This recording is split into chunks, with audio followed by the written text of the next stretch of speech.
HIV exposure का यदि 17 दिन हो चुका है तो आपको क्या करना चाहिए और क्या नहीं करना चाहिए।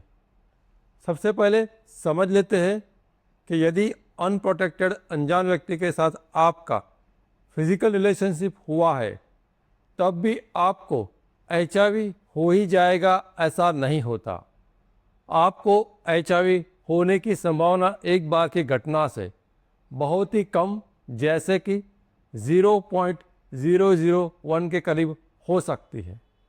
और आप कुछ भी ना करें तब भी आप सेफ और सुरक्षित होने की संभावना 99.999% है। तो याद रखें, डरे नहीं, पैनिक ना क्रिएट करें। दूसरी बात, सिम्टम्स के बारे में। अक्सर लोग एक्सपोजर के बाद इंटरनेट पर सिम्टम्स देखते रहते हैं और वह अपने शरीर में चेक करते रहते हैं। तो यह एक्सपोजर के बाद की जाने वाली सबसे बड़ी गलती है। कभी भी HIV के एक्सपोजर के बाद HIV के सिम्टम्स के आधार पर, किसी भी किस्म का सिम्टम्स के आधार पर HIV का निदान नहीं हो सकता।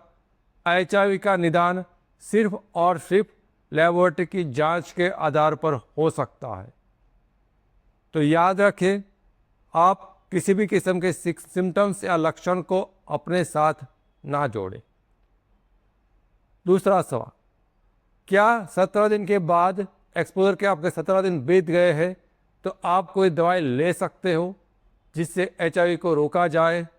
तो इसका जवाब है ना। आप एक्सपोजर के 3 दिन बीत जाने के बाद दुनिया की किसी भी किस्म के दवाई का इस्तेमाल कर आप HIV को नहीं रोक सकते। इसीलिए यदि आपके एक्सपोजर का 3 दिन का वक्त बीत चुका है तो आप कभी भी किसी भी किस्म की दवाई का इस्तेमाल HIV को रोकने के लिए ना करें। अगला सवाल, क्या तो 17 दिन बीत गया है तो इस समय पर कोई टेस्ट हो सकती है जिससे हमें पता चले कि HIV हुआ है या नहीं हुआ? तो हाँ, आप PCR टेस्ट करा सकते हो। लेकिन यहाँ पर याद रखिए, PCR टेस्ट 2 किस्म की होती है। एक है क्वालिटेटिव टेस्ट और दूसरा है क्वांटिटेटिव टेस्ट। क्वालिटेटिव टेस्ट का मतलब ये होता है जो HIV के निदान के लिए इस्तेमाल होता है और रिपोर्ट में HIV डिटेक्टेड या तो नॉट डिटेक्टेड लिखा पाया जाएगा। लेकिन बहुत बार लोग ऐसी गलती कर देते हैं कि वो PCR का जो वायरल लोड का रिपोर्ट है या तो क्वांटिटेटिव टेस्ट है, वह टेस्ट करा लेते हैं। लेकिन याद रखिए, HIV का निदान के लिए यह क्वांटिटेटिव टेस्ट या तो वायरल लोड का टेस्ट पहली टेस्ट पर इस्तेमाल नहीं कर सकते। आपको ये HIV का निदान करने के लिए मददरूप नहीं होने वाला। तो आप सिर्फ और सिर्फ यदि निदान के लिए टेस्ट कर रहे हो तो हमेशा PCR क्वालिटेटिव टेस्ट का ही इस्तेमाल करें। क्वांटिटेटिव टेस्ट यानी कि वायरल लोड टेस्ट का इस्तेमाल ना करें। यह टेस्ट की कीमत क्या होती है? ये टेस्ट की कीमत विभिन्न लेबोरेटरीज में अलग अलग हो सकती है। इसका रेंज हो सकता है टेस्ट का 1000 रुपये से लेकर 4000 रुपये तक का। क्या ये हर लेबोरेटरीज में उपलब्ध होती है? तो नहीं, हर लेबोरेटरी में उपलब्ध नहीं होती, कुछ ही लेबोरेटरीज में उपलब्ध होती है।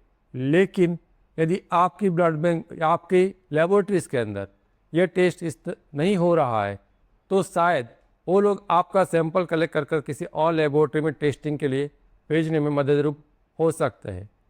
क्या यह टेस्ट गवर्नमेंट की ICTC सेंटर्स में होता है? तो नहीं, यह टेस्ट गवर्नमेंट की ICTC सेंटर्स में HIV के निदान के लिए नहीं होता। इसलिए यदि आप टेस्ट कराना चाहते हो तो आपको प्राइवेट लेबोरेटरी से टेस्ट कराना रहेगा। यदि आप इतना पैसा खर्च नहीं करना चाहते और या आपके वहाँ पर लेबोरेटरी में टेस्ट उपलब्ध नहीं है तो आपके पास दूसरा विकल्प क्या रहेगा? तो दूसरा विकल्प यह रहेगा कि आप 45 डेज़ के बाद आप अब HIV कॉम्बो या तो HIV DO टेस्ट करा सकते हो यह टेस्ट भी सिर्फ और सिर्फ प्राइवेट लेबोरेटरीज में उपलब्ध होता है, गवर्नमेंट लेबोरेटरीज में उपलब्ध नहीं होता। और यदि एयर लेबोरेटरी में आपके वहाँ वो उपलब्ध नहीं है, या तो आप इतना पैसा खर्च नहीं करना चाहते, तो आपको 3 महीने तक इंतज़ार करना है एक्सपोजर से, और उसके बाद आप गवर्नमेंट में ICTC सेंटर्स में जाकर रिपोर्ट करा सकते हो। और यदि ये टेस्ट आपका नेगेटिव आ जाए तो आपको 3 महीने के गवर्नमेंट की रिपोर्ट के बाद कोई टेस्ट नहीं करना है। यदि आपका 45 डेज़ के बाद आपका HIV कॉम्बो टेस्ट नेगेटिव आ जाता है, तब भी आपको और कोई टेस्ट नहीं कराना है। और यदि आपका PCR क्वालिटेटिव टेस्ट नेगेटिव आ जाता है, तब भी आप बाकी दो टेस्ट आपको नहीं कराने। तो याद रखिए, ये तीनों किस्म के टेस्ट आपको नहीं कराने हैं। समय के अनुरूप आपको सिर्फ एक ही टेस्ट एक ही बार कराना है, और यह टेस्ट नेगेटिव आ जाए तो आप HIV मुक्त हो, आप सेफ हो, सुरक्षित हो, आपको और कुछ करने की ज़रूरत नहीं है। और सिम्टम्स को अपने एक्सपोजर से जोड़ने की गलती कभी ना करें। Thank you. मैं doctor Ketan Ranpriya, HIV AIDS specialist, और हमारा उद्देश्य है कि HIV एक्सपोजर से जुड़े हुए जो भी सही जानकारी है, जो फैक्ट है, साइंस के आधारित है, लोगों को अपनी भाषा में समझ में आए, उतनी सरल भाषा में समझाकर एक्सपोजर के बाद जुड़ा हुआ जो डर या दर्द जो है उसको दूर करना है। वापस हम हर रोज शाम को कुछ नए सवाल के साथ इसी चैनल्स पर मिलते रहेंगे।